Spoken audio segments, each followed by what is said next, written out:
يا أيها الذين آمنوا اتقوا الله حق تقاته ولا تموتن إلا وأنتم مسلمون. يا أيها الذين آمنوا اتقوا الله وقولوا قولا سديدا يصلح لكم أعمالكم ويغفر لكم ذنوبكم ومن يطع الله ورسوله فقد فاز فوزا عظيما. بسم الله الرحمن الرحيم. وإن أحد من المشركين استجارك فأجره حتى يسمع كلام الله ثم أبلغه مأمنه ذلك بأنهم قوم لا يعلمون. സമാദരണീയരായ സത്യവിശ്വാസികൾ, സർവ്വലോക രക്ഷിതാവായ റബ്ബ് സുബ്ഹാനഹു വ തആലയുടെ വിധിവിലക്കുകളും നിയമനിർദ്ദേശങ്ങളും ജീവിതത്തിൻ്റെ എല്ലാ മേഖലകളിലും പാലിച്ചുകൊണ്ട് ജീവിക്കണമേ എന്ന് സ്വന്തത്തോടെന്ന പോലെ നിങ്ങളെ ഓരോരുത്തരെയും ഉണർത്തുകയാണ്, വസിയ്യത്ത് ചെയ്യുകയാണ്. അള്ളാഹു ഇഷ്ടപ്പെടും വിധത്തിൽ ജീവിതം ക്രമീകരിക്കുകയും സ്വർഗം കൊണ്ട് ധന്യമാക്കുകയും ചെയ്യുന്ന യഥാർത്ഥ മുഅ്മിനുകളിൽ, മുത്തക്കികളിൽ നാഥൻ നമ്മെ ഏവരെയും ഉൾപ്പെടുത്തി അനുഗ്രഹിക്കുമാറാവട്ടെ. കഴിഞ്ഞ ആഴ്ചയിൽ ഏറ്റവും ദുഃഖകരമായ ഒരു വാർത്ത കേട്ടുകൊണ്ടാണ് കഴിഞ്ഞ വെള്ളിയാഴ്ച ദൃശ്യമാധ്യമങ്ങൾ പരിശോധിച്ച ആളുകൾക്ക് അറിയാം. ഏറ്റവും ദുഃഖകരമായ ഒരു വാർത്തയാണ് നമുക്കതിൽ വായിക്കാൻ കഴിഞ്ഞത്. റോഹിംഗ്യക്കാരായ 530ഓളം ആളുകളാണ് കടലിൽ മുങ്ങി മരിച്ചത്. 2 ബോട്ടുകളിലായി ബംഗ്ലാദേശിലേക്ക് നടത്തിയ യാത്രകൾക്കിടയിലാണ് ഒരു വലിയ ദുരന്തം ഉണ്ടായിട്ടുള്ളത്. നാം മനസ്സിലാക്കേണ്ടുന്നത്, വിനോദയാത്ര നടത്തുന്നതിനിടയിൽ ഉണ്ടായ ഒരു അപകടമൊന്നുമല്ല. നേരെ മറിച്ച് സ്വന്തം രാജ്യത്ത് നിൽക്കക്കള്ളിയില്ലാതെ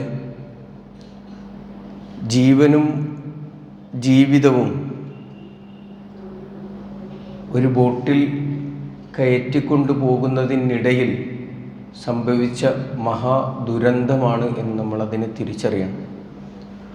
അതിലേറെ നമ്മൾ മനസ്സിലാക്കേണ്ടുന്ന ഒന്ന്, ജൂൺ അവസാന വാരത്തിൽ യാത്ര ആരംഭിച്ച് ജൂലൈ ആദ്യ വാരത്തിൽ സംഭവിച്ച ഈ ദുരന്തം പുറം ലോകമറിയുന്നത് ഈ കഴിഞ്ഞ ആഴ്ചയിൽ മാത്രമാണ്. അവിടെ നമ്മൾ തിരിച്ചറിയേണ്ടുന്ന ഒരു കാര്യം, ദേശീയ അന്തർദേശീയ മാധ്യമങ്ങളും അതിലേറെ സോഷ്യൽ മീഡിയയുമൊക്കെ സജീവമായ ഒരു കാലത്ത് ഇതുപോലെ ഒരു ദുരന്തം അതിൻ്റെ സമയത്ത് റിപ്പോർട്ട് ചെയ്യപ്പെടുന്നില്ല എന്നുള്ളതും മാത്രവുമല്ല, സാറ്റലൈറ്റ് ചിത്രങ്ങളുടെ സഹായത്തോടു കൂടി മാത്രം ഒരു ജനവിഭാഗം ഒരു രാജ്യത്ത് അനുഭവിച്ചു കൊണ്ടിരിക്കുന്ന മഹാപീഡനത്തെ ലോകം അറിയേണ്ടി വരികയും ചെയ്യുക എന്നുള്ളത് എത്രമേൽ ദുഃഖകരമാണ് എന്ന് നാം ഓരോരുത്തരും ആലോചിക്കേണ്ടതാണ്. ഈ കേട്ട വാർത്തകൾ എത്രത്തോളം നമ്മളെ അലോസരപ്പെടുത്തിയെന്നോ, എത്ര പേർ അതിനെക്കുറിച്ച് ആഴത്തിൽ ചിന്തിച്ചുവെന്നോ അറിയില്ല. പലപ്പോഴും പല ദിവസങ്ങളിലായി കേൾക്കുന്ന വാർത്തകളിൽ ഒന്ന് എന്ന മട്ടിൽ അതിനെ സമീപിച്ച ആളുകളും, എന്നാൽ അതിനെക്കുറിച്ച് ആലോചിച്ച് ദുഃഖിക്കുകയും അവർക്ക് വേണ്ടി ആത്മാർത്ഥമായി പ്രാർത്ഥിക്കുകയും ഒക്കെ ചെയ്ത ആളുകളും നമ്മുടെ കൂട്ടത്തിൽ ഉണ്ട്.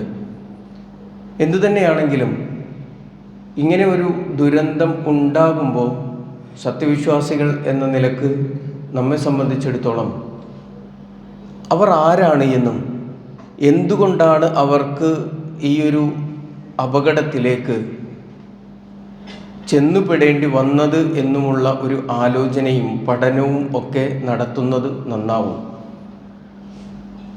നമ്മൾ പലപ്പോഴും കുറേ കാലങ്ങളായി കേട്ടുകൊണ്ടിരിക്കുന്ന വാക്കുകളാണ് അല്ലെങ്കിൽ വർത്തമാനങ്ങളാണ് റോഹിംഗ്യൻ അഭയാർത്ഥികളെ സംബന്ധിച്ചിടത്തോളം ഉള്ളത്. എന്നാൽ ഒരുപക്ഷെ നമ്മളെപ്പോലെയോ അല്ലെങ്കിൽ നമ്മളെക്കാൾ സുഭിക്ഷമായി ഭൗതിക വിഭവങ്ങളെല്ലാം ഉപയോഗപ്പെടുത്തി ഒരു നാട്ടിൽ ജീവിച്ചു കൊണ്ടിരുന്ന ആളുകളായിരുന്നു അവർ എന്ന് നമ്മൾ കൃത്യമായി മനസ്സിലാക്കണം. പണ്ടത്തെ ബർമ്മ, ഇന്ന് ആ നാട് മ്യാൻമർ എന്ന പേരിലാണ് അറിയപ്പെടുന്നത്. ഈ മ്യാൻമറിൻ്റെയും ബംഗ്ലാദേശിൻ്റെയും ഇടയിൽ സ്ഥിതി ചെയ്തിരുന്ന അറാഖാൻ എന്ന് പറയുന്ന ഒരു ഭൂപ്രദേശം, അവിടെ താമസിച്ചിരുന്ന ആളുകൾ, അവരിൽ ഭൂരിപക്ഷം ആളുകളും അല്ല ബഹുഭൂരിപക്ഷം ആളുകളും മുസ്ലിങ്ങളായ ആളുകളാണ്. അവിടെ അവർ ബഹുഭൂരിപക്ഷമാണ് എന്നുള്ളതിനോടൊപ്പം തന്നെ ആ പ്രദേശത്തിൻ്റെ അധികാരം കൈയാളുകയും അവിടെ ആധിപത്യം സ്ഥാപിക്കുകയും അവിടെ ഭരണം നടത്തിപ്പോരുകയും ചെയ്തിരുന്ന ഒരു വിഭാഗം ആളുകൾ ആയിരുന്നു അവർ എന്ന് നമ്മൾ തിരിച്ചറിയണം. ഭൗതികമായ എല്ലാവിധ സൗകര്യങ്ങളും കച്ചവടം കൊണ്ട് സുഭിക്ഷതയും എല്ലാം നിറഞ്ഞ ഒരു നാട്ടിൽ ജീവിച്ചിരുന്ന ആളുകൾ. പ്രത്യേകം മനസ്സിലാക്കേണ്ടുന്നത്, അവിടെ ബുദ്ധമതക്കാരായ ആളുകൾ, രാജാക്കന്മാർ ഭരണം നടത്തുമ്പോൾ പോലും ഭരണത്തിൽ വലിയ സ്വാധീനമുണ്ടാക്കുകയും നാണയങ്ങളിൽ അറബി ലിപികൾ ഉപയോഗിക്കുക വരെ ചെയ്തിരുന്ന ഒരു നാട്ടുകാരായ ആളുകളാണ് അവിടെ ഉണ്ടായിരുന്നത്. 15-ാം നൂറ്റാണ്ടിൽ അതൊരു സ്വതന്ത്ര രാജ്യമായി പ്രഖ്യാപിക്കപ്പെട്ട സ്ഥലമായിരുന്നു അറാഖാൻ എന്ന് പറയുന്നത്. എന്നാൽ 1784 ബർമ്മയിലെ രാജാവ് കോൺബാങ് ആ പ്രദേശത്തെ ആക്രമിക്കുകയും അതിനെ കീഴ്പ്പെടുത്തുകയും അതിനെ തൻ്റെ രാജ്യത്തിലേക്ക്, അഥവാ പഴയ ബർമ്മയുടെ ഭാഗമായി ആ രാജ്യത്തെ ചേർക്കുകയും ചെയ്തു. പിന്നീട് 1826 ബ്രിട്ടീഷ് അധിനിവേശം ഉണ്ടാവുകയും ബർമ്മ ബ്രിട്ടീഷ് കോളനിയുടെ ഭാഗമാവുകയും ഒക്കെ ചെയ്തു. ഈ സമയങ്ങളിലെല്ലാം ബ്രിട്ടീഷുകാർ അവരുടെ ഡിവൈഡ് ആൻഡ് റൂൾ എന്ന് പറയുന്ന ഭിന്നിപ്പിച്ച് ഭരിക്കുക എന്ന അവരുടെ ഭരണക്രമത്തിൻ്റെ ഭാഗമായി ഏറെക്കുറെ പ്രശ്നങ്ങൾ അവർക്കിടയിൽ ഉണ്ടാക്കി വെച്ചുകൊണ്ട് തന്നെയാണ് പോകുന്നത്. പിന്നീട് 1948 ബർമ്മക്ക് സ്വാതന്ത്ര്യം ലഭിക്കുകയും 1974 അരാക്കാൻ എന്ന് പറയുന്ന സ്ഥലത്തിൻ്റെ പേര് മാറ്റുകയും രാഖൈൻ എന്ന് അതിൻ്റെ ആ സംസ്ഥാനത്തെ നാമം മാറ്റിക്കൊണ്ട് മ്യാൻമറിൻ്റെ ഭാഗമായി ചേർക്കുകയും ചെയ്തു. ഈ രാഖൈൻ എന്ന് പറയുന്ന സ്ഥലത്ത് ജീവിച്ചിരിക്കുന്ന അല്ലെങ്കിൽ ജീവിച്ചു കൊണ്ടിരുന്ന ആളുകളെയാണ് ആ സ്ഥലപ്പേരിലേക്ക് ചേർത്തിക്കൊണ്ടാണ് രോഹിംഗ്യക്കാർ എന്ന പേരിൽ അവർ അറിയപ്പെടുന്നത്. എന്നാൽ ആ സംഭവത്തിന് ശേഷം, അഥവാ മ്യാൻമറിലേക്ക് ഇവരെ ചേർത്തിയതിന് ശേഷം ധാരാളം ആഭ്യന്തര കലാപങ്ങൾ ആ നാട്ടിൽ ഉണ്ടാകുന്നതായി നമുക്ക് ചരിത്രം പരിശോധിക്കുമ്പോൾ മനസ്സിലാക്കാൻ കഴിയും. പ്രത്യേകിച്ച് അഹിംസയുടെ വക്താക്കൾ എന്ന് ലോകം അടയാളപ്പെടുത്തിയ ബുദ്ധന്മാരിലെ തീവ്ര ചിന്താഗതിക്കാരായ കുറേ ആളുകൾ അവർ പറഞ്ഞത് അരാക്കാനിലുള്ള അല്ലെങ്കിൽ രാഖൈൻ എന്ന് പറയുന്ന ആ സ്ഥലത്തുള്ള മുസ്ലിങ്ങളായ ആളുകൾ ഈ നാട്ടിലെ പൗരന്മാരല്ല എന്നാണ്. അതുകൊണ്ട് തന്നെ അവരുടെ പൗരത്വം അന്വേഷിക്കേണ്ടതാണ് എന്നും അവർ ഈ നാട്ടിലെ പൗരന്മാരല്ല എന്നും അവർ ഇവിടെ നിന്ന് നാട് കടത്തപ്പെടേണ്ടവരാണ് എന്നുമുള്ള വാദങ്ങളും അതിനെ തുടർന്നുള്ള കലാപങ്ങൾക്കും നേതൃത്വം കൊടുത്തു വന്നതായി നമുക്ക് കാണാൻ കഴിയും. നമ്മൾ ഏറെ ശ്രദ്ധയോടുകൂടി ശ്രദ്ധിക്കേണ്ടുന്നത് സമാനമായ ശബ്ദങ്ങൾ നമ്മുടെ നാട്ടിൽ കുറച്ച് നാളുകൾക്ക് മുൻപ് കേട്ടു എന്നുള്ളതാണ്. ഒരു വിഭാഗം ആളുകൾ ഈ നാട്ടുകാരെ അല്ല എന്ന രൂപത്തിലുള്ള സമാനമായ ചില വാമൊഴികൾ അല്ലെങ്കിൽ ചില പ്രഖ്യാപനങ്ങൾ, ചില ആളുകളുടെ വാദങ്ങൾ നമ്മുടെ നാട്ടിലും ഉണ്ടായി എന്നുള്ളതാണ്. അതിനെ എങ്ങനെയാണ് നമ്മൾ പ്രതിരോധിച്ചത് എന്നും, എന്നാൽ അത് ഏത് രൂപത്തിലാണ് മറ്റൊരു നടപടിയിലൂടെ നമുക്കിടയിൽ നടപ്പിലാക്കിയത് എന്നുമൊക്കെയുള്ള നമ്മുടെ നാടിൻ്റെ ഒരു പശ്ചാത്തലം നമ്മുടെ മനസ്സിൽ വേണം. അങ്ങനെ ഒരു വാദവും അതിനെ തുടർന്നുള്ള പ്രശ്നങ്ങളും ഉടലെടുത്തപ്പോൾ 1982 ബർമ്മയിൽ പൗരത്വ നിയമം നടപ്പിലാക്കി. ശ്രദ്ധിച്ചു മനസ്സിലാക്കേണ്ടുന്നത്, പൗരത്വ നിയമം ഒരു നാട്ടിൽ നടപ്പിലാക്കുകയാണ്. എന്നിട്ട് ചെയ്തത് എന്താണെന്നറിയോ? മ്യാൻമറിലെ സർക്കാർ അംഗീകരിച്ച ഔദ്യോഗികമായ 135 വംശങ്ങളുടെ പട്ടികയിൽ നിന്ന് രോഹിംഗ്യൻ എന്ന് പറയുന്ന വിഭാഗത്തെ ഒഴിവാക്കി. സർക്കാർ അംഗീകരിക്കുന്ന ഒരുപാട് വംശങ്ങൾ അന്നും ബർമ്മയിൽ ജീവിച്ചിരിക്കുന്നുണ്ട്. അവരിൽ നിന്ന് രോഹിംഗ്യൻ എന്ന് പറയുന്ന വിഭാഗത്തെ ഒഴിവാക്കുകയും ഇതോടുകൂടി രോഹിംഗ്യക്കാർ പൗരത്വമില്ലാത്ത, രാജ്യമില്ലാത്ത ആളുകളായി തീർന്നു. പിന്നീട് അവർക്ക് മുന്നിൽ ഭരണകൂടം വെച്ചിട്ടുള്ള നടപടി എന്ന് പറയുന്നത്, അവർക്ക് അവരുടെ പൗരത്വം തെളിയിക്കണം എന്നുണ്ടെങ്കിൽ 1883 മുൻപ്, 1883 എന്ന് പറയുമ്പോൾ എത്ര വർഷങ്ങൾക്ക് മുമ്പാണ് എന്ന് ആലോചിക്കണം. 1883 മുൻപ് അവരുടെ പൂർവ്വപിതാക്കന്മാരായ ആളുകൾ അവിടെ താമസിച്ചിരുന്നു എന്നുള്ളതിനുള്ള രേഖ സമർപ്പിക്കണം എന്നാണ് പറഞ്ഞത്. ഒന്ന് ആലോചിച്ച് നോക്ക്. സ്വതന്ത്രമായി അല്ലെങ്കിൽ സമാധാനത്തോടു കൂടി ഒരു നാട്ടിൽ ആ നാട് ഭരിച്ച് ജീവിച്ചിരുന്ന ഒരു വിഭാഗം ആളുകൾ ഇതിനെക്കുറിച്ച് വല്ല ആലോചന ഉണ്ടാവും? നമുക്ക് വല്ല ആലോചനയും ഉണ്ടോ? നമ്മളോട് ഈ രൂപത്തിൽ ചില സർട്ടിഫിക്കറ്റുകൾ, ചില രേഖകൾ സമർപ്പിച്ചാലേ പൗരത്വം ഉണ്ടാകുള്ളൂ കേട്ടോ എന്ന് പറഞ്ഞ സമയത്ത് നമുക്കുണ്ടായിരുന്ന ആ ഒരു ബേജാറ് എത്രയാണ് എന്ന് ആലോചിക്കുക. എന്നാൽ ഇവരോട് പറയുന്നത് 1883 ഇവരുടെ പൂർവ്വപിതാക്കന്മാർ അവരെ ജീവിച്ചിരുന്നു എന്നുള്ളതിന് തെളിവ് ഹാജരാക്കണമെന്നാണ്. അവർക്കതിന് സാധിച്ചില്ല. അതോടുകൂടി അവർ രാജ്യമില്ലാത്തവരായി, പൂർണ്ണമായും രാജ്യമില്ലാത്ത, പൗരത്വം നിഷേധിക്കപ്പെട്ട ആളുകളായി ആ നാട്ടിൽ ജീവിക്കേണ്ടി വന്നു. പൗരത്വം നിഷേധിക്കപ്പെട്ട പൗരന്മാരല്ലാത്ത ആളുകൾക്ക് മേൽ ഭരണകൂടം പുതിയ നിയമങ്ങൾ നടപ്പിലാക്കി. ഇവിടെ നമ്മൾ കൃത്യമായ ഒരു കാര്യം അറിയണം. ഒരു വ്യക്തി ഒരു രാജ്യത്തെ പൗരനല്ല എന്നുണ്ട് എങ്കിൽ അയാൾക്ക് എതിരെ എന്ത് കർശനമായ, ശക്തമായ നിലപാടുകൾ എടുക്കാനും ഭരണകൂടത്തിന് സാധിക്കും. കാരണം ഭരണഘടനയുടെ യാതൊരു വിധത്തിലുള്ള ആനുകൂല്യമോ പിൻബലമോ അയാൾക്ക് ലഭിക്കില്ല എന്നുള്ളത് തന്നെയാണ്.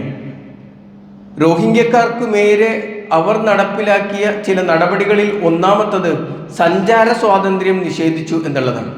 സഞ്ചാര സ്വാതന്ത്ര്യമില്ല. അവരുടെ നാട് വിട്ട്, അവരുടെ ഗ്രാമം വിട്ട് അവർക്ക് പുറത്തേക്ക് പോകാൻ കഴിയില്ല. പുറത്തേക്ക് പോകണം എന്നുണ്ടെങ്കിൽ സൈന്യത്തിൻ്റെ പ്രത്യേകമായ അനുമതി വാങ്ങണം എന്നതാണ്. എത്രത്തോളം ദുഷ്കരമാണ്! ആ അനുമതിക്ക് അവർ ചെന്നാൽ തന്നെ അവർക്ക് അനുവാദം ലഭിക്കാത്ത ഒരവസ്ഥ. ചെറിയ ഒരു രൂപത്തിലെങ്കിലും നമ്മൾ ഇത് അനുഭവിച്ച ആളുകളാണ്. കൊറോണയുടെ സമയത്ത് ഒരു നാട്ടിലുള്ള ആളുകൾക്ക് മറ്റൊരു ജില്ലയിലേക്ക് പോകണമെങ്കിൽ അവിടെയുള്ള പോലീസ് സ്റ്റേഷനിൽ നിന്ന് അഥവാ സൈന്യത്തിന് സമാനമായ ആളുകളിൽ നിന്ന് അനുവാദം വാങ്ങേണ്ടുന്ന അവസ്ഥ. അങ്ങനെ ഒരു അവസ്ഥ ഉണ്ടായപ്പോൾ നമ്മൾ എത്രമേൽ പ്രയാസപ്പെട്ടിട്ടുണ്ട് എന്ന് നമ്മൾ ആലോചിക്കണം. ആ ഒരു രോഗവ്യാപനത്തിൻ്റെ സമയത്ത് അധികം ആരും പുറത്തേക്ക് ഇറങ്ങാൻ ആഗ്രഹിക്കാത്ത ആ ഒരു സമയത്ത്. എന്നാൽ ഇത് ദൈനംദിന ജീവിതത്തിൽ ഒരു മനുഷ്യന് അവൻ്റെ ഗ്രാമം വിട്ട് പുറത്തു പോകണമെങ്കിൽ സൈന്യത്തിൻ്റെ പ്രത്യേക അനുമതി വേണം, ഒന്നാമത്തത്. രണ്ടാമത്തത്, കുടുംബ ആസൂത്രണത്തിൽ നിയന്ത്രണങ്ങൾ ഉണ്ടായി എന്ന. വിവാഹം കഴിക്കാൻ പറ്റില്ല. വിവാഹം കഴിക്കണമെങ്കിൽ ഭരണകൂടത്തിൻ്റെ അനുമതിയോടുകൂടിയേ വിവാഹം കഴിക്കാൻ കഴിയുള്ളൂ. അതല്ലാതെ നടക്കുന്ന എല്ലാ വിവാഹങ്ങളും കുറ്റകൃത്യമായി കണക്കാക്കി ശിക്ഷിക്കപ്പെടും എന്നുള്ളതാണ്. ഇനി വിവാഹം കഴിച്ചാലോ 2-ലധികം കുട്ടികൾ അവർക്ക് പാടില്ല. 2-ലധികം കുട്ടികൾ ഉണ്ടാകുന്നതും ശിക്ഷാർഹമായ കുറ്റകൃത്യമായി കണക്കാക്കപ്പെട്ടു എന്നുള്ളതാണ്. മൂന്നാമത്തത്, ഇങ്ങനെ പൗരന്മാരല്ലാത്ത ആളുകൾക്ക് നിഷേധിക്കപ്പെടുന്നതെല്ലാം വിദ്യാഭ്യാസം നിഷേധിക്കപ്പെട്ടു. പൊതുവിദ്യാഭ്യാസം ലഭിക്കുക എന്ന് പറയുന്നത് ഒരു നാട്ടിലെ പൗരൻ്റെ പൗരാവകാശമാണ്. നമ്മുടെ നാട്ടിൽ അത് സൗജന്യമായി നൽകപ്പെടുന്നതാണ്. എന്നാൽ ഇവർക്ക് വിദ്യാഭ്യാസം നിഷേധിക്കപ്പെട്ടു. വിദ്യാഭ്യാസം എന്ന് പറയുന്നത് ഒരു ബാലി കയറ മലയായി അവർക്ക് മുന്നിൽ വലിയൊരു പ്രയാസമായി നിന്നു. ഇതുകൊണ്ടുള്ള അപകടം എന്താണെന്നറിയോ നിങ്ങൾക്ക്? കുറച്ച് നാൾ കഴിഞ്ഞപ്പോഴേക്ക് ഒരു ഡിഗ്രി ഉള്ള നല്ലൊരു വിദ്യാഭ്യാസമുള്ള ആളുകൾ രോഹിംഗ്യക്കാരിൽ ഇല്ലാതെയായി. എന്താ ഇതിൻ്റെ ദൂരവ്യാപകമായ അപകടം എന്ന് ചോദിച്ചാൽ, അവർ ആ നാട് വിട്ട് മറ്റൊരു ദേശത്തേക്ക് പോയാൽ പോലും നല്ല ഒരു തൊഴിൽ അവസരം അവർക്കില്ല. കാരണം വിദ്യാഭ്യാസ യോഗ്യതയില്ല. ഒരു വിഭാഗത്തെ, ഒരു ജനഹിതത്തെ വളരെ കൃത്യമായി നാമാവശേഷമാക്കാൻ, ഭൂമിയിൽ നിന്ന് ഇല്ലാതാക്കാനുള്ള ആസൂത്രിതമായ എല്ലാ നടപടികളും സ്വീകരിച്ചു എന്ന് വേണം നമ്മൾ മനസ്സിലാക്കാൻ. നാലാമത്തത്, ആരോഗ്യ മേഖലയിൽ യാതൊരു വിധത്തിലുള്ള സംരക്ഷണവും അവർക്കില്ല. നമുക്ക് സർക്കാർ ആശുപത്രികൾ നൽകുന്ന സേവനം എത്രയാണ് എന്ന് ആലോചിച്ച് നോക്കുക. അവിടെ നമ്മൾ നൽകുന്ന ഫീസ് എത്രയാണ് എന്ന് ആലോചിച്ച് നോക്കുക. എന്നാൽ അങ്ങനെ ഒരു സ്ഥലത്തേക്ക് ഇവർക്ക് സമീപിക്കാനേ കഴിയില്ല. വലിയ തുക ചികിത്സകൾക്ക് ചെലവഴിക്കേണ്ടി വരുന്ന ഒരു അവസ്ഥ. എന്നാലോ ആ തുക കണ്ടെത്തുന്നതിന് കൃത്യമായ ഒരു തൊഴിൽ അവർ ജീവിച്ചു കൊണ്ടിരിക്കുന്ന നാട്ടിൽ നേടിയെടുക്കാതിരിക്കാൻ കഴിയുന്ന അവസ്ഥ. ഇങ്ങനെ എല്ലാ നിലക്കുമുള്ള പ്രയാസങ്ങളും ബുദ്ധിമുട്ടുകളും അനുഭവിച്ചുകൊണ്ട് അവർക്ക് ജീവിക്കേണ്ടി വന്നു എന്നുള്ളതാണ്. അതുകൊണ്ടൊന്നും തീർന്നില്ല. തുടർച്ചയായ ആഭ്യന്തര കലാപങ്ങൾ ഉണ്ടാക്കിക്കൊണ്ടേയിരുന്നു. 1989, 90, 92 ഇങ്ങനെ ഭരണകൂടവും പട്ടാളവും ബുദ്ധമതത്തിലെ ചില തീവ്ര ആശയക്കാരും ചേർന്നുകൊണ്ട് ആ ജനങ്ങളെ ഇല്ലാതാക്കാനുള്ള കൂട്ടമായ പരിശ്രമങ്ങൾ ആ നാട്ടിൽ നടന്നുകൊണ്ടേയിരുന്നു. 2017 മ്യാൻമറിൽ ഒരു സൈനിക നടപടി നടക്കുന്നുണ്ട്. മ്യാൻമറിലെ സൈന്യത്തിന്റെ നേതൃത്വത്തിൽ രോഹിംഗ്യൻ മുസ്ലിങ്ങൾക്കെതിരെ നടത്തുന്ന ആ സൈനിക നടപടിയുടെ പേര് തന്നെ ക്ലിയറൻസ് ഓപ്പറേഷൻ എന്നാണ്. എല്ലാവരെയും ക്ലിയർ ചെയ്ത് അവിടെ നിന്ന് തൂത്ത് തുടച്ച് എല്ലാവരെയും ഇല്ലാതാക്കാനുള്ള ഒരു ഓപ്പറേഷന് ഒരു നാട്ടിലെ സൈന്യം നേതൃത്വം നൽകി എന്നുള്ളതാണ്. ആ കാലഘട്ടത്തിൽ 300-ലധികം രോഹിംഗ്യൻ ഗ്രാമങ്ങളാണ് പൂർണ്ണമായോ ഭാഗികമായോ സൈന്യവും ഈ പറയപ്പെട്ട ആളുകളും ചേർന്നുകൊണ്ട് തീയിട്ട് നശിപ്പിച്ചത്. 7.4 ലക്ഷം ആളുകൾക്കാണ് അവരുടെ വീടുകൾ വിട്ട്, നാട് വിട്ട് ജീവിക്കാൻ കഴിയാതെ പലായനം ചെയ്ത് അഭയാർത്ഥികളായി പല നാടുകളിലേക്ക് യാത്ര ചെയ്യേണ്ടി വന്നത്. അങ്ങനെ പോയ സമയത്ത് പല ആളുകൾക്കും ഇതുപോലെയുള്ള അപകടങ്ങൾ നേരിട്ടിട്ടുണ്ട്. കടലിൽ കാലാവസ്ഥാ വ്യതിയാനങ്ങൾ കൊണ്ട് കയറേണ്ടുന്നതിനും കൂടുതൽ ആളുകൾ ഒരു യാനത്തിൽ കയറി യാത്ര ചെയ്തത് കൊണ്ടുമൊക്കെ പല അപകടങ്ങളും ഇതിനു മുൻപും ഈ വിഭാഗം ആളുകൾക്ക് നേരിടേണ്ടി വന്നിട്ടുണ്ട് എന്നുള്ളതാണ്. ഇത്രയേറെ ഇങ്ങനെ പീഡനങ്ങൾ അനുഭവിച്ച ഒരു വിഭാഗം ആളുകളെ കുറിച്ച് അവർക്ക് സംരക്ഷണം ഏകുന്ന രൂപത്തിലുള്ള കുറേയേറെ നടപടികളും നിയമങ്ങളുമൊക്കെ ഐക്യരാഷ്ട്രസഭ സ്വീകരിച്ചിട്ടുണ്ട് എങ്കിലും അതൊന്നും പാലിക്കപ്പെടുകയോ അതിനെയെല്ലാം കാറ്റിൽ പറത്തുന്ന നടപടികളാണ് ഭരണകൂടങ്ങൾ അതാത് കാലങ്ങളിൽ സ്വീകരിച്ചിട്ടുള്ളത് എന്ന് പൂർണ്ണമായ ബോധ്യം നമുക്ക് വേണം. നമ്മൾ മനസ്സിലാക്കേണ്ടുന്നത്, നമ്മൾ ആലോചിക്കേണ്ടുന്നത്, എന്തുകൊണ്ടാണ് ഈ വിഭാഗം ആളുകൾക്ക് ഈ രൂപത്തിലുള്ള ഒരു പ്രതിസന്ധിയും പ്രയാസവും ദുരന്തവും നേരിടേണ്ടി വന്നത് എന്നുള്ളതാണ്. പൗരത്വം എന്ന് പറയുന്നത് നഷ്ടപ്പെട്ടത് കൊണ്ടാണ്. പൗരത്വം എന്ന് പറയുന്ന ഒന്നിൽ നിന്ന് ഇല്ലാതാകുമ്പോഴേക്ക് ആ മനുഷ്യർക്കെതിരെ ഏത് വിധത്തിലുള്ള ഔദ്യോഗികമായ നടപടികൾ സ്വീകരിക്കാനും ഏത് ഭരണകൂടത്തിനും സാധിക്കും എന്ന പൂർണ്ണ ബോധ്യം നമുക്ക് വേണം. നമ്മളിപ്പോൾ ഇങ്ങനെ ആലോചിക്കുന്നുണ്ടാവും, നമ്മുടെ പൗരത്വ സമരങ്ങൾ കൊണ്ട് നമ്മുടെ നാട്ടിലെ നീക്കങ്ങളെ നമ്മൾ ഇല്ലാതാക്കിയിട്ടുണ്ട് എന്ന്. എന്നാൽ മറ്റൊരു രൂപത്തിൽ അത് നമ്മളിലേക്ക് നടത്തിയിട്ടുണ്ട് എന്ന കൃത്യമായ ബോധ്യം നമുക്ക് വേണം. വരും കാലങ്ങളിൽ കുറേ കാലം കഴിയുമ്പോഴേക്ക് നമ്മുടെ അടുത്ത തലമുറയെക്കുറിച്ചുള്ള ഒരു ആലോചന നമുക്ക് വേണം. അവരുടെ അവസ്ഥ എന്താകുമെന്ന്. അവരിൽ ഈ രൂപത്തിലുള്ള ഒരു നടപടിയുമായി വന്നു കഴിഞ്ഞാൽ വാപ്പയും വല്യാപ്പയും ഒക്കെ ജീവിച്ചിരുന്നതിൻ്റെ രേഖകൾ സമർപ്പിക്കണം എന്ന് പറഞ്ഞാൽ എത്ര ആളുകൾക്ക് സാധിക്കുമെന്ന്. ഇപ്പോഴും നമ്മുടെ ഒരു പ്രശ്നം എന്താണെന്നറിയോ, നമുക്ക് നമ്മുടെ രേഖകൾ സൂക്ഷിക്കാനും മറ്റുമൊക്കെ വലിയ പ്രയാസമാണ്. ഔദ്യോഗികമായി ഗവൺമെൻറ് പറയുന്ന രേഖകൾ സൂക്ഷിക്കാനൊക്കെ നമുക്ക് വലിയ പ്രയാസമാണ്. ഗവൺമെൻറ്റിൻ്റെ നടപടികളോട് പലപ്പോഴും അനുഭാവപൂർവമായ ഒരു സമീപനം സ്വീകരിക്കാൻ നമുക്ക് സാധിച്ചിട്ടില്ല. നിങ്ങളൊന്ന് ആലോചിച്ച് നോക്ക്. എനിക്ക് വ്യക്തിപരമായി ഉണ്ടായ ഒരു അനുഭവം, സെൻസസ് നടക്കുന്നുണ്ടാവല്ലോ, പല ആളുകളുടെയും വീട്ടിൽ സെൻസസിന് ആളുകൾ വന്നിട്ടുണ്ടാവും. അവരോടുള്ള നമ്മുടെ സമീപനം എന്താണ്? നമ്മളിവിടെ ഉണ്ട് എന്ന്, നമ്മളിവിടെ ജീവിച്ചിരിപ്പുണ്ട് എന്ന്, നമ്മൾ ഈ നാട്ടിലെ പൗരനാണ് എന്ന്, നമുക്കിവിടെ ഭവനമുണ്ട് എന്ന്, നമ്മൾ ഇന്നിന്ന സൗകര്യങ്ങളുടെ ഉടമയാണ് എന്ന് രേഖപ്പെടുത്താൻ വന്ന ആളുകളോട് നമ്മുടെ സമീപനം, അവർ ആ ചുമരിൽ ഒരു നമ്പർ എഴുതുമ്പോൾ നമ്മുടെ മനസ്സിലുണ്ടാകുന്നൊരു വേദന ഉണ്ടല്ലോ. എന്നോടൊരു വീട്ടിൽ ചെന്നപ്പോൾ, അതും മുസ്ലിമായ ഒരു വീട്ടിൽ ചെന്നിട്ട് അവിടെ സെൻസസിൻ്റെ നമ്പർ എഴുതിയ സമയത്ത് പറഞ്ഞതാണ്, ഇനിയുണ്ടോ ഇതുപോലെ?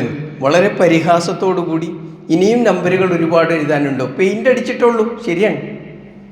പക്ഷേ സർക്കാർ പറയുന്നത് ചെയ്തല്ലേ പറ്റുള്ളൂ. ഏറ്റവും മാന്യമായി ആളുകൾ കാണാത്ത ഒരു സ്ഥലത്ത് എഴുതി വെച്ചപ്പോൾ ഉണ്ടായ ഒരു സമീപനമാണ്. നോക്കൂ, നമ്മൾ പലപ്പോഴും ഇതിനോടൊക്കെ എങ്ങനെയാണ് സമീപിക്കേണ്ടത്? ഇത് നമ്മൾ ഇവിടെയുണ്ട് എന്ന് അടയാളപ്പെടുത്തുന്ന ഒരു പ്രവർത്തനം സർക്കാർ നടത്തുകയാണ്. ആ സമയത്ത് അതിനോട് സഹകരിക്കാനും അതിൻ്റെ ഭാഗമാകാനും നമുക്ക് സാധിക്കണ്ടേ? ഇപ്പോഴും ആളുകൾ ഇപ്പോൾ പെയിൻ്റ് അടിച്ചിട്ടല്ലേ ഉള്ളൂ എന്ന ആ ഒരു ചിന്തയിലാണ് ആളുകൾ പലപ്പോഴും അവരോട് മോശമായി പെരുമാറിക്കൊണ്ടിരിക്കുന്നത്. അതുണ്ടാവാൻ പാടില്ല. ഇത്തരം മനോഭാവങ്ങൾ നമ്മളെ എവിടെ എത്തിക്കും എന്നുള്ളതിൻ്റെ ഏറ്റവും വലിയ ഉദാഹരണമാണ്, ഏറ്റവും വലിയ ദുരന്തത്തിൻ്റെ ഉദാഹരണമാണ് രോഹിംഗ്യൻകാരുടെ ചരിത്രം എന്ന് നമ്മൾ മനസ്സിലാക്കണം. എല്ലാ കാലത്തും അടിമകളായി ജീവിച്ച ആളുകളല്ല അവർ. ഒരു നാട് ഭരിച്ചിരുന്ന, അവിടെ സുഭിക്ഷമായി ജീവിച്ചിരുന്ന, നാളെ തങ്ങൾക്ക് ഇങ്ങനെ ഒരു അവസ്ഥ വരാനുണ്ട് എന്ന് വിചാരിച്ചിട്ടില്ലാത്ത ഒരു വിഭാഗം ആളുകൾക്കാണ് ഈ വിപത്ത് വന്നു ഭവിച്ചത് എന്ന കൃത്യമായ ബോധ്യം നമുക്ക് വേണം. അതുകൊണ്ട് ഏതൊരു ദുരന്തം നമ്മൾ വായിക്കുമ്പോഴും അത് കാണുമ്പോഴും അതിൻ്റെ പിന്നാമ്പുറം നമ്മളൊന്ന് അന്വേഷിക്കണം. എന്തുകൊണ്ട് അവർക്ക് ഇത് സംഭവിച്ചു എന്ന്. എന്തിന് എന്ന് ചോദിച്ചാൽ അത് നമുക്കും നമ്മുടെ തലമുറക്കും നമ്മുടെ മക്കൾക്കും സംഭവിക്കരുത് എന്നുള്ളത് കൊണ്ടാണ്. അതിൽ കൃത്യമായ ഒരു ജാഗ്രതയും ശ്രദ്ധയും വിശ്വാസികൾ എന്ന നിലക്ക് നാം പുലർത്തേണ്ടുന്നതാണ്. അതോടൊപ്പം തന്നെ മനസ്സിലാക്കേണ്ടുന്ന മറ്റൊരു കാര്യം, അഭയാർത്ഥികളോടുള്ള ഇസ്ലാമിൻ്റെ നിലപാട് എന്താണ്? അഭയാർത്ഥികളായ ആളുകളോട് മുസ്ലിങ്ങളായ ആളുകൾ എന്ത് നിലപാടാണ് സ്വീകരിക്കേണ്ടത്? വിശുദ്ധ ഖുർആൻ 9-ാം അധ്യായം സൂറത്ത് തൗബയിലെ 6-ാമത്തെ വചനം ആമുഖത്തിൽ ഓതിവെച്ചത് ഈ ആയത്താണ്. വഇൻ അഹദും മിനൽ മുശ്രികീന ഇസ്തജാറക വഇൻ അഹദും മിനൽ മുശ്രികീന ഇസ്തജാറക, നിന്നോട് മുശ്രിക്കുകളിൽപ്പെട്ട ആരെങ്കിലും ഒരാൾ അഭയം ചോദിച്ചാൽ. ആരാ ചോദിക്കുന്നത്? ഇത് അല്ലാഹു സുബ്ഹാനഹു വ തആല മദീനയിലുള്ള, മക്കയിലുള്ള വിശ്വാസികളായ ആളുകളോട് പറയുന്ന വർത്തമാനമാണ്. നിന്നോട് ആരോടാണ്? മക്കയിൽ സ്വന്തം നാട്ടിൽ നിന്ന് ആട്ടി ഓടിക്കപ്പെട്ട് മദീനയിൽ കുറച്ചൊക്കെ സൗകര്യത്തിൽ ഇങ്ങനെ ജീവിച്ചു കൊണ്ടിരിക്കുന്ന അവസരത്തിൽ പടച്ചോൻ പറയാണ്, നിന്നോട് മുശ്രിക്കുകളായ ആരെങ്കിലും ഒരാൾ വന്നിട്ട് അഭയം ചോദിച്ചു കഴിഞ്ഞാൽ, നമുക്കറിയാം ഇസ്ലാമിൻ്റെ ഏറ്റവും അടിസ്ഥാനപരമായ ആദർശം എന്ന് പറയുന്നത് ലാ ഇലാഹ ഇല്ലല്ലാഹ്. ആ ലാ ഇലാഹ ഇല്ലല്ലാഹ്ക്ക് ഘടകവിരുദ്ധമായ വിശ്വാസം, നേരെ എതിരായുള്ള വിശ്വാസം, ആ വിശ്വാസം വെച്ചു പുലർത്തുന്നവരോട് അങ്ങേയറ്റം ശത്രുത വെച്ചു പുലർത്തുന്ന ഒരു വിഭാഗം ആളുകളാണ് മുശ്രിക്കുകൾ എന്ന കാര്യത്തിൽ നമുക്ക് സംശയമില്ല. ആ ആളുകൾ നിന്റെ അടുക്കൽ വന്ന് അഭയം ചോദിച്ചു കഴിഞ്ഞാൽ ഫഅജിർഹു, നീ അവന് അഭയം നൽകണം എന്നാണ്. വിശ്വാസത്തിൽ എതിരായ, അല്ലെങ്കിൽ എതിരായതുകൊണ്ട് നമ്മളോട് ശത്രുത വെച്ച് പുലർത്തുന്ന ആളുകൾ പോലും അഭയം ചോദിച്ചു വന്നു കഴിഞ്ഞാൽ നീ അവർക്ക് അഭയം നൽകണം. സുമ്മ അബ്ലിഉഹു മഅ്മനഹു, ഏറ്റവും നിർഭയമായ കേന്ദ്രത്തിൽ അവനെ എത്തിക്കുകയും ചെയ്യണം. എന്തിനെന്നറിയോ? ഹത്താ യസ്മഅ കലാമല്ലാഹ്, എങ്കിലേ നീ പറയുന്ന അള്ളാഹുവിൻ്റെ കലാം അവൻ കേൾക്കുള്ളൂ. അഭയം ചോദിച്ചു വരുന്നവന് അവന് അഭയം നൽകുകയും എന്നിട്ട് ഇതാണ് ഇസ്ലാം എന്ന് അവനെ ബോധ്യപ്പെടുത്തുകയും പിന്നീട് അവനോട് മതത്തെക്കുറിച്ച് സംസാരിക്കുകയുമാണ് വേണ്ടത് എന്നാണ് അള്ളാഹു പറയുന്നത്. അങ്ങനെ പറഞ്ഞാലേ അവനിത് മനസ്സിലാകുള്ളൂ എന്നുള്ളത് കൊണ്ടാണ്.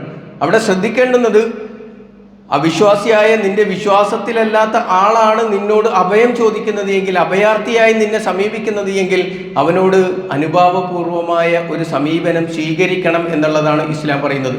മറ്റൊരു അധ്യായം വിശുദ്ധ ഖുർആൻ 59-ാം അധ്യായം സൂറത്തുൽ ഹശ്റിലെ 9-ാമത്തെ വചനം, വല്ലദീന തബവ്വഉൽ ദാറ വൽ ഈമാന മിൻ ഖബ്ലിഹിം. ഇത് വിശുദ്ധ ഖുർആൻ മക്കയിൽ നിന്ന് മദീനയിലേക്ക് ഹിജറ വന്നിട്ടുള്ള മുഹാജിറുകളായ ആളുകളെ സ്വീകരിച്ച അൻസാറുകളെ പുകഴ്ത്തിക്കൊണ്ട് പറഞ്ഞതാണ്. അവർ ആ നാട്ടിൽ നിന്ന് ഹിജറ പുറപ്പെട്ടിട്ടുണ്ട് എന്ന് അറിഞ്ഞപ്പോഴേക്കും അവരുടെ വീടുകൾ തങ്ങളുടെ സഹോദരന്മാർക്ക് വേണ്ടി, മുഹാജിറുകളായ മുസ്ലിങ്ങൾക്ക് വേണ്ടി ഒരുക്കി വെച്ച ആ അൻസാറുകളുണ്ടല്ലോ, യുഹിബ്ബൂന മൻ ഹാജറ ഇലൈഹിം, അവരിലേക്ക് ഹിജറ ചെയ്തു വരുന്ന, അഭയം തേടി വന്ന ആളുകളോട് അവർക്ക് വല്ലാത്ത ഇഷ്ടമായിരുന്നു. വലാ യജിദൂന ഫീ സുദൂരിഹിം ഹാജ്ജതൻ മിമ്മാ ഊതു, അവർക്ക് തങ്ങളുടെ സഹോദരന്മാർക്ക് അവർ കൊടുത്തതിനെ സംബന്ധിച്ച് അവരുടെ മനസ്സിൽ ഒരു ആവശ്യവും തോന്നിയില്ല. ഇതെനിക്ക് വേണ്ടതായിരുന്നല്ലോ, ഇതെന്തിനാ ഞാനിപ്പോൾ അവന് വേണ്ടി മാറ്റിവെച്ചത് എന്നൊരു തോന്നലുണ്ടായില്ല. കാരണം അവർ വരുന്നതിന് മുൻപ് തങ്ങളുടെ സഹോദരന്മാർ ഇങ്ങോട്ട് വരുന്നുണ്ട് എന്നറിഞ്ഞ് തങ്ങളുടെ വീടുകളും തങ്ങളുടെ കൃഷിയിടങ്ങളും അവർക്ക് വേണ്ടി പകുത്തു നൽകാൻ മനസ്സൊരുക്കി നിന്ന ആളുകളാണ് അവർ എന്നാണ്. വയുസിറൂന അലാ അൻഫുസിഹിം വലൗ കാന ബിഹിം ഖസാസ, അവർക്ക് അത്യാവശ്യമുണ്ടായിരിക്കെ തന്നെ എല്ലാ സഹായങ്ങളും തങ്ങളുടെ സഹോദരന്മാർക്ക് ചെയ്തു കൊടുത്തു എന്നുള്ളതാണ്. അവരെയാണ് വിശുദ്ധ ഖുർആൻ പുകഴ്ത്തുന്നത്. അതുകൊണ്ട് അഭയാർത്ഥികളോട് നമുക്കുണ്ടായിരിക്കേണ്ടുന്ന സമീപനം ഈ രൂപത്തിലാണ് എന്ന് വിശുദ്ധ ഖുർആൻ നമ്മെ പഠിപ്പിക്കുകയാണ്. അതുകൊണ്ട് നമ്മളോട് സഹായം അന്വേഷിച്ചു വരുന്ന ആളുകൾ അവൻ്റെ മതം നോക്കേണ്ടതില്ല, അവൻ്റെ പ്രശ്നത്തിൻ്റെ ആഴം എത്രയാണ് എന്ന് അന്വേഷിക്കുക, അവൻ്റെ അർഹത അന്വേഷിക്കുക. ആ അർഹത അന്വേഷിക്കുന്നിടത്ത് മതം ഒരു പരിഗണിക്കപ്പെടുന്ന വിഷയമാവുകയേ പാടില്ല. അവൻ അർഹനാണോ, അവൻ അഭയം നൽകാൻ അർഹനായ ആളാണോ, അവന് അഭയം നൽകുക എന്നുള്ളതാണ് വിശ്വാസികളോടുള്ള അള്ളാഹുവിൻ്റെ കൽപ്പന. അത് നമുക്ക് മനസ്സിലാക്കാനും അത്തരത്തിലുള്ള ആളുകൾക്ക് സഹായം നൽകുന്നിടത്ത് നമ്മളാൽ കഴിയുന്ന സഹായങ്ങൾ ചെയ്യാൻ നമുക്ക് സാധിക്കുകയെങ്കിലും വേണം. അതുമല്ല എങ്കിൽ അതിനോടൊപ്പം അവർക്ക് വേണ്ടിയുള്ള മനസ്സറിഞ്ഞ പ്രാർത്ഥനകളെങ്കിലും വിശ്വാസികൾ എന്ന നിലക്ക് നിർവഹിക്കാൻ നമുക്ക് സാധിക്കേണ്ടതുണ്ട്. റബ്ബ് സുബ്ഹാനഹു വ തആല തൗഫീഖ് നൽകി അനുഗ്രഹിക്കുമാറാവട്ടെ.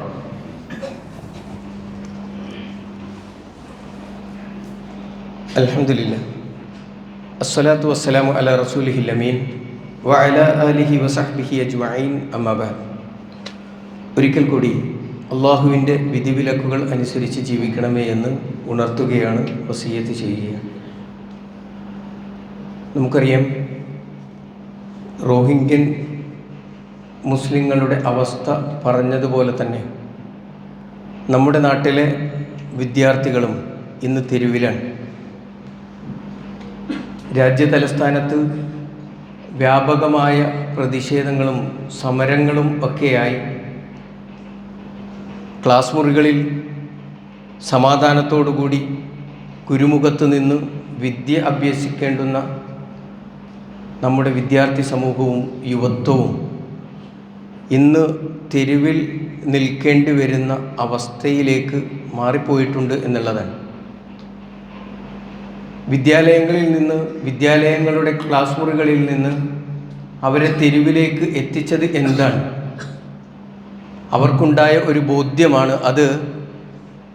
തങ്ങൾ പഠിക്കുമ്പോഴും തങ്ങളുടെ ഫലങ്ങൾ ആരോ ചൂഷണം ചെയ്യുന്നുണ്ട് എന്നുള്ളതാണ്. തങ്ങൾക്ക് ലഭിക്കേണ്ടുന്ന നീതി നിഷേധിക്കപ്പെടുന്നുണ്ട് എന്നുള്ളതാണ്. അധികാരം ഉപയോഗിച്ച്, പണം ഉപയോഗിച്ച് വിദ്യാഭ്യാസം വഴി ലഭിക്കേണ്ടുന്ന മൂല്യങ്ങളെ വിലക്ക് വാങ്ങപ്പെടുന്നുണ്ട് എന്ന ബോധ്യമാണ് വിദ്യാലയങ്ങളിൽ നിന്ന് തെരുവുകളിലേക്ക് ഇറങ്ങാൻ ആ വിദ്യാർത്ഥി സമൂഹത്തെ പ്രേരിപ്പിച്ചത് എന്ന കൃത്യമായ ബോധ്യം വേണം. നമുക്കറിയാം, നമ്മുടെ നാട്ടിൽ നടക്കുന്ന മെഡിക്കൽ എൻട്രൻസിന് അടക്കം നടക്കുന്ന മത്സര പരീക്ഷകളിൽ പരീക്ഷ എഴുതി തങ്ങളുടെ പേപ്പറുകളിൽ അവർക്ക് വലിയ ആത്മവിശ്വാസം ഉണ്ടായിരിക്കെ തന്നെ, റിസൾട്ടിൽ ആത്മവിശ്വാസം ഉണ്ടായിരിക്കെ തന്നെ പ്രതീക്ഷിച്ച റിസൾട്ട് ഉണ്ടായില്ല എന്ന് മാത്രമല്ല, ഇത് തങ്ങളുടേതല്ല എന്ന് പറയുന്ന ഇടത്ത് അംഗീകരിക്കപ്പെടാത്ത വർഗീയമായ ചാപ്പ കുത്തപ്പെടുന്ന ഒരു അവസ്ഥയിൽ എത്ര വിദ്യാർത്ഥികളാണ് അവരുടെ ജീവൻ സ്വയം വെടിഞ്ഞത് എന്ന് നമ്മൾ ആലോചിക്കണം. അതിൻ്റെ തുടർച്ചയാണ് ഇന്ന് രാജ്യതലസ്ഥാനത്ത് അതിനെ പിന്തുണച്ച് വിവിധ സംസ്ഥാനങ്ങളിലെ വിദ്യാർത്ഥികൾ തെരുവുകളിൽ ഇങ്ങനെ സമരങ്ങളും പോരാട്ടങ്ങളുമായി പോയിക്കൊണ്ടിരിക്കുന്നത്. ഇവിടെ നമ്മൾ മനസ്സിലാക്കേണ്ടുന്നത് വിശുദ്ധ ഖുർആൻ 4-ാം അധ്യായം സൂറത്തുൻ നിസായിലെ 58-ാമത്തെ വചനത്തിൽ അള്ളാഹു ഒരു കാര്യം പറയുന്നുണ്ട്. ഇന്നല്ലാഹ യഅ്മുറുക്കും അൻ തുഅദ്ദുൽ അമാനാതി ഇല അഹ്ലിഹ. കൃത്യമായ ഒരു കൽപ്പനയാണ് അള്ളാഹുവിൻ്റെത്. അമാനത്ത് എന്ന് പറയുന്നത് അതിൻ്റെ ആളുകൾക്ക് കൃത്യമായി നിർവഹിച്ചു നൽകുക എന്ന് പറയുന്നത് അള്ളാഹുവിൻ്റെ കൽപ്പനയാണ്. അമാനത്ത് എന്ന് പറയുന്നത് ഭരിക്കുന്ന ആളുകൾക്ക് തൻ്റെ ഭരണീയരോട് നീതി പുലർത്തുക എന്ന് പറയുന്നത് അവരുടെ അമാനത്താണ്. ആ അമാനത്ത് നിർവഹിച്ചേ പറ്റൂ. അത് ലഭിക്കാത്ത ഇടങ്ങളിൽ ആ നീതി ആവശ്യപ്പെട്ടുകൊണ്ട് ജനങ്ങൾ പുറത്തിറങ്ങും എന്നുള്ളതാണ്. എന്നിട്ട് വിശുദ്ധ ഖുർആൻ അതിനെ തുടർന്ന് പറഞ്ഞത് വഇദാ ഹകംതും ബൈനന്നാസി അൻ തഹ്കുമു ബിൽ അദ്ൽ. എത്ര കൃത്യമാണ് ആ വാചകത്തിൻ്റെ ഘടനയും പ്രയോഗവും എന്ന് നമ്മൾ മനസ്സിലാക്കണം. നിങ്ങൾ ജനങ്ങളെ ഭരിക്കുന്നുണ്ടോ? അങ്ങനെ ഭരിക്കുന്നുവെങ്കിൽ നീതിപൂർവമായ ഭരണം നടത്താൻ നിങ്ങൾക്ക് സാധിക്കണം. അങ്ങനെ ഒരു ഭരണം നടത്താൻ സാധിക്കുന്നില്ല എന്നുള്ളതിൻ്റെ തെളിവാണ് ഈ വിദ്യാർത്ഥി സമൂഹത്തെ തെരുവിലെത്തിച്ചത്. എന്നാൽ നീതി പുലർത്താതെ അക്രമം പ്രവർത്തിക്കുന്ന ആളുകൾക്ക് എന്താണ് സംഭവിക്കുക എന്ന് ആദ് സമൂദ് ഗോത്രങ്ങളുടെ ചരിത്രം പറയുന്നിടത്ത് വിശുദ്ധ ഖുർആൻ 18-ാം അധ്യായം സൂറത്തുൽ കഹ്ഫിലെ 59-ാമത്തെ വചനത്തിൽ ഇങ്ങനെ സൂചിപ്പിക്കുന്നുണ്ട്. വതിൽക്കൽ ഖുറ അഹ്ലക്നാഹും ലമ്മാ വലമു. ആ ഗ്രാമങ്ങളെ നാം നശിപ്പിച്ചു കളഞ്ഞു. കാരണം എന്താണെന്നറിയോ? ലമ്മാ വലമു, അവർ അക്രമം പ്രവർത്തിക്കാൻ തുടങ്ങിയപ്പോൾ, അനീതി കാണിക്കാൻ തുടങ്ങിയപ്പോൾ, നീതി നിഷേധം അജണ്ടയായി സ്വീകരിച്ച് ഭരണം നടത്താൻ തുടങ്ങിയപ്പോൾ അവരെ നാം നശിപ്പിച്ചു കളഞ്ഞു എന്നാണ്. വജഅൽനാ ലിമഹ്ലികിഹിം മൗഇദ. അവരുടെ നാശമാണ് പിന്നീട് ഉണ്ടായത് എന്ന് വിശുദ്ധ ഖുർആൻ വളരെ കൃത്യമായി വിശദീകരിക്കുന്നതായി കാണുവാൻ സാധിക്കും. അതുകൊണ്ട് നീതിപൂർവമായ ഒരു നിലപാടാണ് ഭരണം നടത്തുന്ന ആളുകളിൽ നിന്ന് ഉണ്ടാവേണ്ടുന്നത്. മനസ്സുകൊണ്ട് അവരോടൊപ്പമാകാനും സാധ്യമാകും വിധത്തിൽ അവരോട് സഹകരിക്കാനും അവർ ആ തെരുവുകളിൽ വെയിലും മഴയും ഒക്കെ കൊണ്ടുകൊണ്ട് നിലകൊള്ളുന്നത് നമ്മുടെ മക്കളുടെ പ്രതിനിധികളായിട്ടാണ് എന്ന കൃത്യമായ ഒരു തിരിച്ചറിവ് നമുക്ക് ഓരോരുത്തർക്കും വേണം. അവർക്ക് വേണ്ടി പ്രാർത്ഥിക്കാൻ നമുക്ക് സാധിക്കണം. നീതി നാട്ടിൽ നടത്തപ്പെടുന്ന ഒരു അവസ്ഥ ഉണ്ടാകണം എന്ന ആഗ്രഹവും പ്രാർത്ഥനയും നമ്മളിൽ നിന്ന് ഉണ്ടാവണം. റബ്ബ് സുബ്ഹാനഹു വ തആല അതിന് തൗഫീക്ക് നൽകി അനുഗ്രഹിക്കുമാറാവട്ടെ. മറ്റൊരു കാര്യം, പിതാക്കന്മാരോട് ഇന്ന് സ്കൂള് ഇല്ലാത്ത സമയമായതുകൊണ്ട് ഏറെക്കുറെ മക്കളും പിതാക്കന്മാരുമൊക്കെ ഇവിടെ ഉണ്ട്. മക്കളുമായി വന്ന ഒരുപാട് വാപ്പമാർ ഉമ്മമാരുമൊക്കെ ഇന്ന് ഈ പള്ളിയിലുണ്ട്. അതുകൊണ്ടൊരു കാര്യം സൂചിപ്പിക്കുന്നത് അഹമ്മദ് ഷൗക്കിയുടെ ഒരു വരിയുണ്ട്. ലൈസൽ യതീമു മൻ ഇൻതഹ അബവാഹു മിൻ ഹമ്മിൽ ഹയാത്തി വഹൽഫാഹും ദലീൽ. യതീം എന്ന് പറഞ്ഞാൽ ആരാണ്? നമുക്കറിയാം, വാപ്പ മരിച്ചുപോയ മക്കളെക്കുറിച്ചാണ് യതീം എന്ന് പറയും. എന്നാൽ അഹമ്മദ് ഷൗക്കി പറഞ്ഞ എന്താണെന്നറിയോ? യഥാർത്ഥത്തിൽ യതീം എന്ന് പറഞ്ഞാൽ വാപ്പയും ഉമ്മയും മരിച്ച ആളുകളല്ല. ഇന്നൽ യതീമ ഹുവല്ലദീ തൽഖാലഹു അമ്മാ തഖല്ലത്ത് ഔ അബൻ മശ്ഊല ഉമ്മൻ തഖല്ലത്ത് ഔ അബൻ മശ്ഊല. യഥാർത്ഥത്തിൽ യതീം എന്ന് പറഞ്ഞാൽ വാപ്പയും ഉമ്മയും ജീവിച്ചിരിക്കുകയും എന്നാൽ അവർ ബിസി ആയിരിക്കുകയും ചെയ്യുന്ന മക്കളുണ്ടല്ലോ, അവരാണ് യഥാർത്ഥത്തിൽ യതീം എന്നാണ്. എന്താ മനസ്സിലായതെന്നറിയോ? നമ്മൾ പലപ്പോഴും പറയില്ലേ മക്കളോട്, നിനക്കെന്ത് സൗകര്യമാണ് ഇല്ലാത്തത്? നീ ആവശ്യപ്പെട്ടിട്ട് ആവശ്യപ്പെടുന്നതിന് മുൻപ് നിനക്ക് വേണ്ടതെല്ലാം ഞാൻ ചെയ്തു തരുന്നില്ലേ? കിടന്നുറങ്ങാൻ വീടില്ലേ? നല്ല ഭക്ഷണമല്ലേ? നല്ല സ്കൂളിലല്ലേ ചേർത്തത്? നീ ചോദിച്ച സൈക്കിളൊക്കെ ഞാൻ വാങ്ങി തന്നില്ലേ?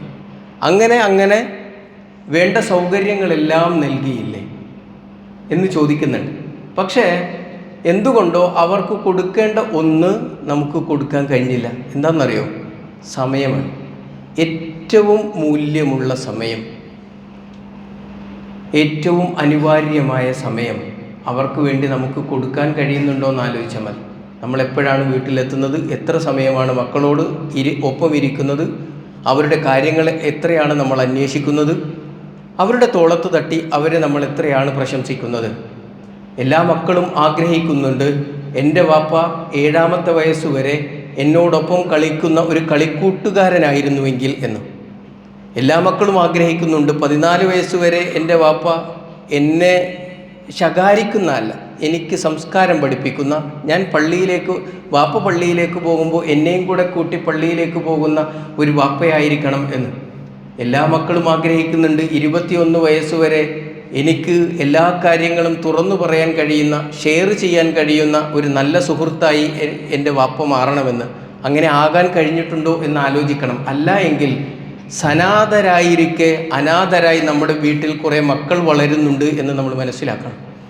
വാപ്പയും ഉമ്മയുണ്ട്, പക്ഷേ അനാഥരാണ്.